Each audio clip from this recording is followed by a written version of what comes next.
በመንገድ ዳር ተቀምጦ በጨለማና በእውርነት ዓለም ውስጥ ሆኖ ሰዎችን ከመለመን ውጪ ሌላ ተስፋ ያልነበረው ያ ሰው በአንድ ቅጽበት የከተማዋን ጩኸት ሰንጥቆ በጮኸው ጩኸት ሕይወቱ ዘላለም እንደሚቀየር አያውቅም ነበር። ዓይናቸው እያየ ፈሪሳውያንና የአይሁድ ሊቃውንት ክርስቶስን ማየት አቅቷቸው ሲሰናከሉበት ጨለማ ውስጥ የነበረው እውሩ በርጤሜዎስ ግን የዳዊት ልጅ ብሎ መሲህነቱን መሰከረ። ዛሬ በዚህ ቪዲዮ አካላዊ ዓይን ሳይኖረው መንፈሳዊ ዓይኑ የበራለትን የዚህን ድንቅ ሰው ታሪክና በታሪክ ውስጥ ትልቁን የእምነትና የጩኸት ምስጢር የገለጠውን የበርጤሜዎስን አስገራሚ ታሪክ እንመለከታለን። እስከ ቪዲዮ መጨረሻ ድረስ አብራችሁን ቆዩ።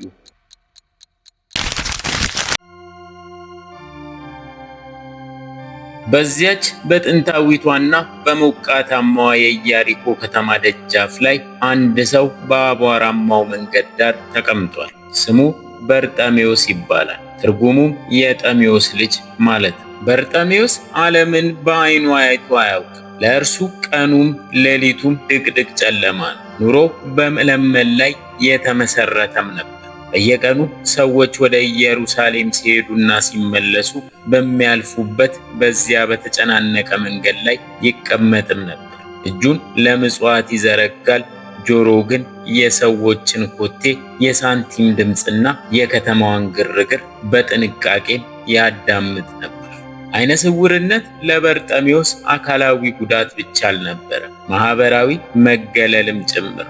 ሰዎች ሲያልፉ አንዳንዶች በሐዘን ይመለከቱታል፣ አንዳንዶች ደግሞ ኃጢአተኛ ስለሆነ ነው ብለው እያጉረመረሙ ያልፉታል። እርሱ ግን በዚያ በጨለማ ዓለም ውስጥ ሆኖ ብርሃንን ይናፍቅ ነበር። ፀሐይዋ ስትወጣ ሙቀቷ ይሰማዋል እንጂ ብርሃኗን አያይም ነበር። አበቦች ሲያብቡ መዓዛቸው ይደርሰዋል እንጂ ቀለማቸውን አያውቅም ነበር። የበርጤሜዎስ ሕይወት በኢያሪኮ አቧራና በሰዎች ንቀት መካከል የታሰረች የጨለማ እስር ቤትም ነበረች። ራሱን ማዳን አይችልም፣ መንገዱን ማየት አይችልም፣ ከወደቀበት የሚነሳበት ኃይልም የለውም። ነገር ግን በዚያ ድቅድቅ ጨለማ ውስጥ አንዲት የብርሃን ቅንጣት በልቡ ውስጥ ትቀጣጠል ነበር። መሲህ ሲመጣ የዕውሮችን ዓይን ያበራል የሚለውን የነቢያትን ቃል ሰምቶም ነበር። ለዓመታት በዚያ መንገድ ላይ የተቀመጠው ሳንቲም ለመሰብሰብ ብቻም ሳይሆን ምናልባት ያ ተስፋ የተደረገው ብርሃን በዚያ መንገድ ያልፍ እንደሆነ ለመጠበቅም ጭምር። በዚህ ሁኔታ በኢያሪኮ መንገድ ላይ ይኖር ለነበረው በርጤሜዎስ አንዲት ያልተለመደ ግርግር በዚያ መንገድ ላይ ተፈጠረ። በዚያን ቀን የመንገዱ ግርግር እንደ ወትሮ አልነበር። በርጤሜዎስ በአቧራው ላይ ተቀምጦ ሳለ የመሬቱ ንዝረት ይሰማው ጀመር። በሺዎች የሚቆጠሩ እግሮች በአንድ ላይ ሲራመዱ፣ የሰዎች ጩኸትና ግርግር እንደ ማዕበል ድምፅ ወደ እርሱ እየቀረበ መጣ። ዛሬ ምን ሆኗል ብሎ በልቡ ጠየቀ። ዓይኑ ባያይም በዙሪያው ያለው አየር በደስታና በጉጉት ተሞልቷል። ሰዎች እርስ በእርሳቸው ይገፋፋሉ፣ ሕፃናት ይጮኻሉ። አቧራውም ከወትሮ ይልቅ በረታ። በርጤሜዎስ አጠገቡ የሚያልፉትን ሰዎች ይሄ ሁሉ ግርግር ለምንድን ነው ብሎ ጠየቀ። ከዚህ በኋላ ከሕዝቡ መካከል አንዱ የናዝሬቱ ኢየሱስ እያለፈ ነው ብሎ መለሰለት። ይህቺ ቃል ለበርጤሜዎስ ተራ ወሬ አልነበረችም። ኢየሱስ የሚለውን ስም ቀደም ብሎ ሰምቶታል። ሙታንን እንደሚያስነሳ፣ ለምጻሞችን እንደሚያነጻና ከሁሉ በላይ ደግሞ ለዕውሮች ማየትን እንደሚሰጥ ሰምቷል። በዚያች ቅጽበት በበርጤሜዎስ ልብ ውስጥ ለዓመታት ተዳፍኖ የነበረው የተስፋ እሳት ነደደ። ብርሃኑ ወደ እኔ መጥቷል፣ መሲሁ በደጃፌ ነው የሚል ሐሳብን በአእምሮ ውስጥ ተመላለሰ። ጌታችን ወደ ኢየሩሳሌም ሊሄድ ሲል በኢያሪኮ ማለፉ በርጤሜዎስን ፍለጋ የመጣ አይመስልም ነበር። አባቶች እምነት ከመስማት ነው እንደሚሉት በርጤሜዎስ ጌታን አይቶት አያውቅም፣ ተአምር ሲያደርግም አልተመለከተም። ነገር ግን እምነት ከመስማት ነውና ስለ ጌታ የሰማው ወሬ በልብ ውስጥ ጽኑ እምነትን ፈጠረ። ሌሎች ሰዎች ጌታን የሚያዩት እንደ ትልቅ መምህር ወይም እንደ ድንቅ ተአምረኛ ብቻ ሊሆን ይችላል። በርጤሜዎስ ግን በልቡ ዓይን የእግዚአብሔርን ልጅ አየ። ጨለማው አሁንም በዓይኑ ፊት አለ። ነገር ግን በነፍሱ ውስጥ ብርሃን መውጣት ጀመረ። ጌታ ወደ እርሱ እየቀረበ በሄደ ቁጥር የበርጤሜዎስ ልብ ትርታ እየጨመረ መጣ። ይህ ዕድል ካመለጠኝ ዳግመኛ አላገኘውም ብሎ ወሰነ። የናዝሬቱ ኢየሱስ አጠገቡ መድረሱን ሲረዳ በርጤሜዎስ ከእንግዲህ መታገስ አልቻለም። ለዓመታት ለሳንቲም ሲማጸን የነበረው ድምፁ ዛሬ ግን ወደ ነጎድጓድ ተለወጠ። የዳዊት ልጅ ኢየሱስ ሆይ ማረኝ ብሎም ጮኸ። ይህ ጩኸት ዝም ብሎ የድምፅ ከፍታ ብቻ አልነበረም፣ የልብ ስብራትና የተስፋ መድረሻም ጭምር። ኢያሪኮ መንገድ ዳር የነበረው ያ ምስኪን ለማኝ በዚያች ቅጽበት ዓለምን ሁሉ የሚያናውጥ ጥያቄ ማቀረበ። የዳዊት ልጅ የሚለው ቃል ጌታችን መሲህ መሆኑን የሚመሰክር የሃይማኖት ቃል። በርጤሜዎስ በዓይኑ ባያይም በልቡ ግን ከቆሙት አይሁድ ይልቅ ጌታን ለይቶ አውቆታል። በርጤሜዎስ ሀብት ስጠኝ ወይም ክብር ስጠኝ አላለም። ያለው ማረኝ ነበር። ምሕረት ለሚገባቸው ሳይሆን ለማይገባቸው የሚሰጥ ስጦታ መሆኑን ያውቃል። በራሱ አቅም ምንም ሊያደርግ እንደማይችል ኃጢአቱና ድካሙ ከብርሃን እንደለዩት ተረድቷል። የበርጤሜዎስ ጩኸት የሁላችንም የሰው ልጆች ጩኸት ነው። በኃጢአት ጨለማ ውስጥ ሆነን ከእግዚአብሔር ምሕረት ውጪ መውጫ እንደሌለን የምንገልጥበት ጩኸት ነው። በርጤሜዎስ ድምፁን የለቀቀው ጌታ ጆሮ ስለሌለው ሳይሆን የእርሱ ፍላጎትና እምነት ምን ያህል ጥልቅ እንደሆነ እንዲታወቅም። በዚያ ግርግርና የሺዎች ድምፅ ውስጥ የበርጤሜዎስ ጩኸትም ሰንጥቆ ወጣ። ጌታችን በሕዝቡ መሃል ሲራመድ ብዙዎች በከንቱ ይጮኹ ነበር። የበርጤሜዎስ ጩኸት ግን ትኩረትን የሚስብ የእምነት ጩኸት ነበር። ይሄ ጩኸት በኢያሪኮ አቧራ ውስጥ የወደቀን ሰው ማንነት የሚቀይርም ድምፅ ነው። የዳዊት ልጅ ሆይ የሚለው ጥሪ በነቢያት የተነገረውን ቃል የሚያስታውስም ነው። ለዕውሮች ማየትን ይሰጣል ተብሎ የተነገረለት እርሱ መሆኑን በርጤሜዎስ ስላመነ ድምፁ ከምድር እስከ ሰማይ ተሰማ። በዚህ ሁሉ መሃል ግን በርጤሜዎስ የዳዊት ልጅ ሆይ ማረኝ እያለ ሲጨው በዙሪያው የነበሩት ሰዎች ግን አልራሩለትም። ይልቁንም ብዙዎቹ ዝም በል እያሉ ገሰጹት። ለእነዚህ ሰዎች በርጤሜዎስ የጌታን ጉዞ የሚያስተጓጉል፣ ድምፁ የሚረብሽና ቦታ የማይሰጠው ምስኪን ለማኝ ነበር። እንዲህ ያለ ክቡር መምህር አንተን የመሰለ ለማኝን ለማየት ጊዜ የለውም የሚመስል ንቀት በቃላቶቻቸው ውስጥ ነበር። ዓለም ሁልጊዜ ወደ ብርሃን የምታደርገውን ጩኸት ለማፈን ትሞክራለች። የበርጤሜዎስ ተስፋ በሰዎች ግሳጼና ዛቻ ሊቀጭም አፋፍ ላይ ደረሰ። ይሄ ዝም በል የሚል ድምፅ ከጠላቶቹ ብቻ ሳይሆን ምናልባትም ጌታን እናውቀዋለን ከሚሉ ደቀ መዛሙርትም ጭምር የመጣ ሊሆን ይችላል። አንዳንድ ጊዜ ወደ እግዚአብሔር ለመቅረብ ስንሞክር ትልቁ እንቅፋት የሚሆኑብን በቅርባችን ያሉ ሰዎች ናቸው። በርጤሜዎስ በዓይኑ አያይም። ስለዚህ ሰዎች ምን ያህል እንደተቆጡት በፊታቸው ገጽታ ሊረዳም አልቻለም። ነገር ግን የቃላቶቻቸው ክፋትና ጩኸቱን ለማፈን የሚያደርጉት ጥረት በልቡ ላይ እንደ ድንጋይ ከበደ። ብቸኝነቱ ዳግመኛም ተሰማ። ብርሃኑ እያለፈ ነው፣ ሰዎች ግን መንገዱን እየዘጉበት ነበር። ሰዎቹ ዝም በል ያሉት የበርጤሜዎስ ጩኸት ስህተት ስለነበር አይደለም። ይልቁንም የእርሱ መከራ ለእነርሱ ረብሻ ስለሆነባቸው ነው። ዓለም የቆሰሉ ሰዎችን ጩኸት መስማት አትፈልግም። ኑሮህን በዝምታ ተቀበል፣ ጨለማህን አትናገር የሚል ግፊት ከየአቅጣጫው መጣበት። ጌታን ከመከተልና ወደ እርሱ ከመጨው የሚያግዱ ብዙ ዝም በል የሚሉ ድምፆች በሕይወታችን ይገጥሙናል። ድህነት፣ በሽታ፣ ሐዘን ወይም የሰዎች ትችት ድምፃችንን ሊያጠፉት ይሞክራሉ። በዚህ ሁሉ መከራ ውስጥ የነበረው በርጤሜዎስ ዓለም ዝም በል ባለችው ቁጥር ዝምታን አልመረጠም። እንዲያውም የሰዎቹ ግሳጼ ለእሳቱ እንደ ማገዶ ሆነበት። ጌታችን ሲተርክ እርሱ ግን የዳዊት ልጅ ሆይ ማረኝ እያለ አብዝቶ ጮኸ ይላል። ጩኸቱ አሁን ወደ መጮህ ብቻ ሳይሆን ወደ መቃተትና ወደ መማፀን ተለወጠ። ሰዎች አትረብሽ ቢሉትም እርሱ ግን ሕይወቴን ካላገኘው እንዴት ዝም እላለሁ የሚል ግልጽ አቋም ነበር። ጽናት ማለት ማዕበሉ ሲበረታ መልህቅን አጥብቆ መያዝ ነውና በርጤሜዎስም ዝም ሊል አልቻለም። በርጣሜዎስ አሁን ጉሮሮ እስኪሰነጠቅ ድምፁን ይበልጡን ከፍ አደረገ። በሺዎች የሚቆጠሩ ሰዎች እያወሩ፣ ሕፃናት እያለቀሱና እንስሳት እየጮሁ ባለበት በዚያ ግርግር መሃል የእርሱ ድምፅ ብቻ ተለይቶ እንዲሰማም ፈለገ። አብዝቶ ጮኸ ሲል ጸሎት በጽናትና በትጋት መሆን እንዳለበት ያስተምረናል። ብዙ ሰዎች አንዴ ጸልየን መልስ ስናጣ ተስፋ እንቆርጣለን። በርጣሜዎስ ግን በሰዎች ተገፍቶ ወደ ኋላ አላፈገፈገም። ይልቁንም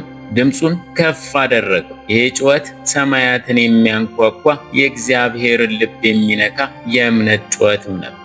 በርጣሜዎስ በዓይኑ ባያይም በልቡ ግን ጌታ አጠገቡ እንደሆነ ተረድቷል። የሰዎች ዝም በል የሚል ድምፅ በእርሱና በብርሃኑ መካከል ሊቆም አልቻለም። ጩኸቱ ከሰዎቹ ጩኸት በላይ ሆኖ አየር ላይ ተንሳፈፈ።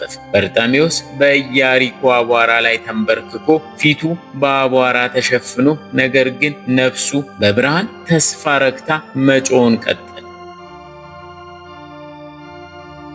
በሺዎች የሚቆጠሩ ሰዎች እያጀቡት፣ ደቀ መዛሙርቱ በዙሪያው ከበውት፣ ጌታችን ኢየሱስ ክርስቶስ ድንገት እርምጃውን አቆመ። ዓለምን የሚያንቀሳቅሰው እርሱ በአንድ ለማኝ ጩኸት ተረታ። ወንጌላዊው ቅዱስ ማርቆስ ኢየሱስም ቆመ ይላል። ይህቺ ቆመ የምትል ቃል ጥልቅ ምስጢር አላት። ጌታችን ወደ ኢየሩሳሌም ለታላቅ ዓላማ፣ ለሰው ልጅ መዳን እየተጓዘ ነበር። ነገር ግን በአቧራ ላይ የወደቀች የአንዲት ነፍስ ጩኸት ከጉዞ አስቆመችው። እግዚአብሔር ከትልቅ የሕዝብ ግርግር ይልቅ የተሰበረ ልብ ጩኸት ይበልጥ ትኩረቱን ይስባል። ጌታ ሲቆም በዙሪያው ያለው ግርግር ሁሉ ጸጥ አለ። ቅድም በርጣሜዎስን ዝም በል እያሉ ይገስጹት የነበሩ ሰዎች ሁሉ ግራ ተጋቡ። ጌታችን በዚያ ሁሉ ሕዝብ መሃል ቆሞ ዓይኑን ወደዚያ ወደ ወደቀው ሰውም አቀና። ጌታ የቆመው በርጣሜዎስን ሊፈርድበት ሳይሆን ፍቅሩን ሊገልጽለትም ነው። ይሄ የፍቅር ማቆሚያ ነው። ጌታችን ሁልጊዜ ለተቸገሩ ሰዎች ጊዜ አለው።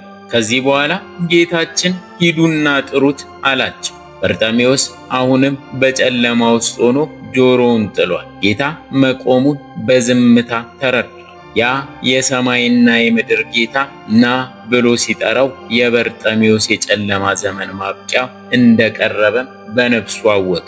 ጌታችን ጥሩት ብሎ ባዘዘ ጊዜ በዙሪያው የነበሩ ሰዎች ድምፅ በአንድ አፍታ ተቀየረ። ቅድም ዝም በል ብለው ይገስጹት የነበሩ ሰዎች አሁን በታላቅ አክብሮትና ፍቅር ወደ እርሱ ቀረቡ። አይዞ ተነሳ፣ ይጠራሃልም አሉ። ይሄ የቃላት ለውጥ አስገራሚ ነው። ዓለም አንተን ለማሳፈር ስትሞክር፣ ጌታ ግን ከጠራ የሰደበ አንደበት ሊያመሰግንህ፣ ያዋረደህም እጅ ሊያነሳ ይገደዳል። ዝም በል የሚለው የጨለማ ትእዛዝ ተነሳ በሚል የብርሃን ትእዛዝም ተተካ።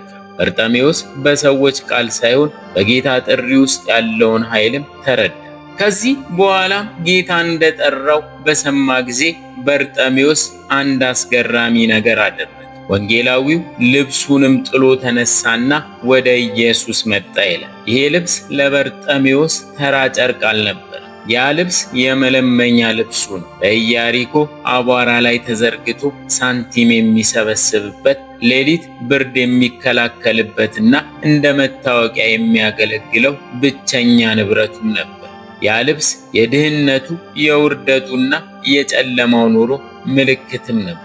በርጣሜዎስ ግን ጌታ ጋር ለመድረስ ሲነሳ ያንን ልብስ በትከሻው ላይ አልያዘው፣ ይልቁንም ወርውሮ ጣሉ። ይህ ልብሱን መጣሉ ትልቅ ትርጉም አለ። በርጣሜዎስ በልቡ እንዲህ አለ፣ ከእንግዲህ መለመኛ ልብስ አያስፈልገኝም፣ ምክንያቱም ብርሃኑን ላገኘው ነውና።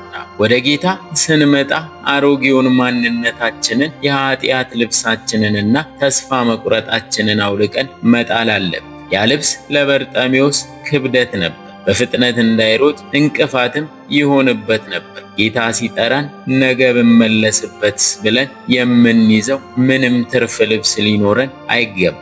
በርጣሜዎስ ሙሉ በሙሉ በጌታ ላይ ተማመነ። ወደ ኋላ የሚጎትተውን አሮጌ ታሪኩን በዚያው በአቧራውም ላይ ጣለ።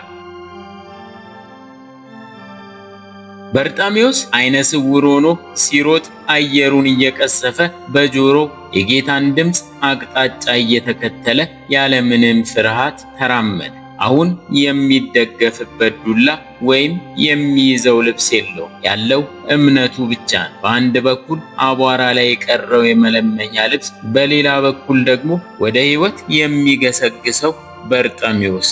የአሮጌው ሕይወት ፍጻሜ እዚህ ጋር ሆነ። አዲሱ ሕይወት ደግሞ ከፊቱ ይጠብቋል። ከዚህ በኋላ በርጤሜዎስ በጌታ ፊት ቆመ። በዙሪያው በሺዎች የሚቆጠሩ ሰዎች ቢኖሩም በዚያች ቅጽበት ግን ዓለም ጸጥ ያለች ትመስልም ነበር። ጌታችን በርጤሜዎስን ተመለከተ። በአቧራ የቆሸሸውን ፊቱን፣ ባዶ የሆኑትን ዓይኖቹንና የተስፋ መቁረጥ ታሪክ ያለፈበትን ማንነቱንም አየለት። ጌታችን ግን ወዲያው ተአምር ከማድረግ ይልቅ አንዲት ድንቅ ጥያቄን አቀረበለት። ምን ላደርግልህ ትወዳለህም አለው። ይሄ ጥያቄ ግልጽ ይመስላል። በርጤሜዎስ ዓይነ ስውር መሆኑን ጌታ አያውቅም ነበርን? ያውቃል። ነገር ግን ጌታ የሰውን ልጅ ነፃ ፈቃድ ያከብራል። በግድ ሳይሆን በራሳችን ፈቃድና ፍላጎት ወደ እርሱ እንድንመጣ ይፈልጋል። ምኞትህ ምንድነው? የልብህ ጥልቅ ጥያቄስ የትኛው ነው? እያለውም ነው። በርጤሜዎስ ብዙ ወርቅና ብር ስጠኝ ሊል ይችል ነበር። የሚያስከብረኝ ሹመት ስጠኝ ወይም ጠላቶቼን አጥፋልኝም ሊል ይችል ነበር። ነገር ግን በርጤሜዎስ ለዘመናት በልቡ ሲያወጣና ሲያወርድ የኖረው አንድ ትልቅ ራዕይ ነበረው። ክርስቶስ ዛሬም ድረስ ለእያንዳንዳችን ይህን ጥያቄ ይጠይቀናል። በጸሎታችን ጊዜ ምን እንድሰጥህ ትፈልጋለህም ይለናል። ብዙ ጊዜ እኛ ግን ከትልቁ በረከት ይልቅ ጊዜያዊና ምድራዊ ነገር ላይ እናተኩራለን። በርጤሜዎስ ግን ከምንም ነገር በላይ የናፈቀውን ብርሃን ሊጠይቅም ተዘጋጀ። በርጤሜዎስ በዚያች ሰዓት የነበረው ምርጫ የሕይወቱን ቀጣይ ምዕራፍ የሚወስንም ነበር። ጌታ ጋር ቆሞ መለመን ትልቅ ዕድልም። በርጤሜዎስ በጭንቀት ሳይሆን በታላቅ ተስፋ ውስጥ ሆኖ ቃላቶችን መረጠ። በዚያች ሰዓት የነበረው ቆራጥነትና እምነት ከጥያቄው በላይም ነበር። ምን ላድርግልህ የሚለው ቃል የሰማይ ደጅ መከፈቱን የሚያበስርም ነበር። በርጤሜዎስ መልሱን ለመስጠት አልዘገየም። ነገር ግን መልሱን ከመናገሩ በፊት ጌታን የጠራበት ስም ጥልቅ ምስጢር ነበር። ረቡኒ አለው። ይሄ ቃል መምህር ሆይ ከሚለው ቃል ይልቅ የላቀ ጌታዬና መምህሬ የሚል ጥልቅ ፍቅርና አክብሮት ያለበትም ቃል። በርጤሜዎስ ጌታን ያገኘው እንደ ተራ ባለ መድኃኒት ሳይሆን እንደ ነፍሱ ባለቤት አድርጎ ያለምንም ፍርሃት ያለምንም ጥርጥር ወደ ክርስቶስ ፊት ቀረበ። መምህሬ ሲል ሕይወቴን የምትቀይር አንተነ ማለቱም ነበር። በርጤሜዎስ የልቡን ጥያቄ እንዲህ ሲልም አቀረበ። አይ ዘንድ እወዳለሁ። ይሄ ልመና ምንኛ ድንቅ ነው! ብርሃን የሁሉም ነገር መጀመሪያ ነው። ብርሃን ካለ መንገድ አለ። ብርሃን ካለ ተስፋ አለ። በርጤሜዎስ እወዳለሁ ማለቱ ጽኑ ፍላጎቱን ያሳያል። ከነፍሱ ጥልቀት ማየት የእርሱ ትልቁና ብቸኛ ፍላጎቱ መሆኑን መሰከረ። ይሄ አጭር ቃል የዘመናት ሐዘኑን፣ የዓመታት ጨለማውንና የኢያሪኮን አቧራማ ኑሮ ሁሉ ጠቅልሎም የያዘ ነበር። ጌታችን የዚህን ሰው የልብ ትርታና የቃሉን እውነተኝነትን ተመለከተ። ጌታችን መድኃኒታችን ኢየሱስ ክርስቶስ በርጤሜዎስን ተመልክቶ በታላቅ ርኅራኄም እንዲህ አለው፣ ሂድ እምነትህ አድኖሃል አለው። ጌታችን እኔ አዳንኩ ከማለቱ በፊት እምነትህ ማለቱ ጥልቅ ምስጢር አለው። የጌታ ኃይል ሁልጊዜ ቢኖርም ተአምር ሆኖ እንዲገለጥ ግን የሰውየው እምነት እንደ መክፈቻ ቁልፍ ያገለግላል። በርጤሜዎስ በሰው ግሳጼ ሳይሸማቀቅ መጮሁ፣ ልብሱን ጥሎ መነሳቱንና ረቡኒ ብሎ መጥራቱ ይሄ ሁሉ እምነቱ ነበር። ጌታም ይህንኑ እምነት አከበረለት። እምነትህ አድኖሃል የሚለው ቃል ከአካል ፈውስ በላይ የነፍስ መዳንንም ጭምር የሚያበስር ታላቅ ቃልም ነው። ክርስቶስ ተናግሮ ሳይጨርስ ወዲያውኑ የበርጤሜዎስ ዓይኖች ተከፈቱ። በቅጽበት ድቅድቅ ጨለማውም ጠፋ። ለመጀመሪያ ጊዜ የኢያሪኮን ፀሐይ ተመለከተ። ለመጀመሪያ ጊዜ የሰዎችንም ፊት አየ። ከሁሉ በላይ ደግሞ ለመጀመሪያ ጊዜ የብርሃን ጌታ የሆነውን የኢየሱስ ክርስቶስን ፊት ተመለከተ። የበርጤሜዎስ ዓለም በአንድ አፍታ ተቀየረ። አቧራው አሁን አያሳዝነው፣ ይልቁንም በብርሃን ተሞልቶ ያንጸባርቃል።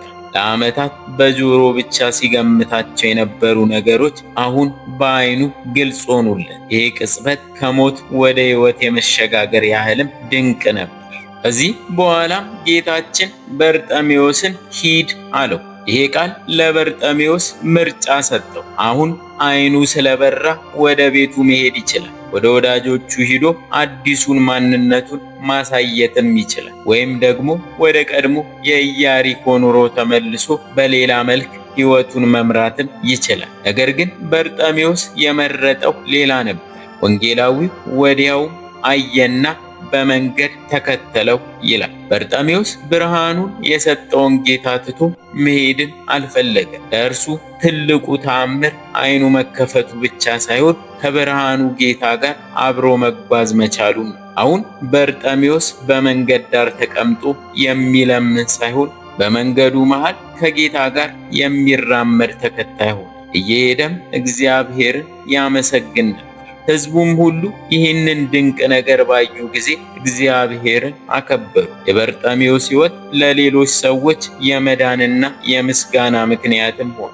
ውድ ክርስቲያኖች ሆይ የበርጤሜዎስ ታሪክ እዚህ ላይ ያበቃል። ነገር ግን መልእክቱ ለዘላለም ይኖራል። ሁላችንም በአንድ ወቅት የነፍስ ዓይናችን ታውሮ በኃጢአትና በጭንቀት አቧራ ላይ ተቀምጠን ነበር።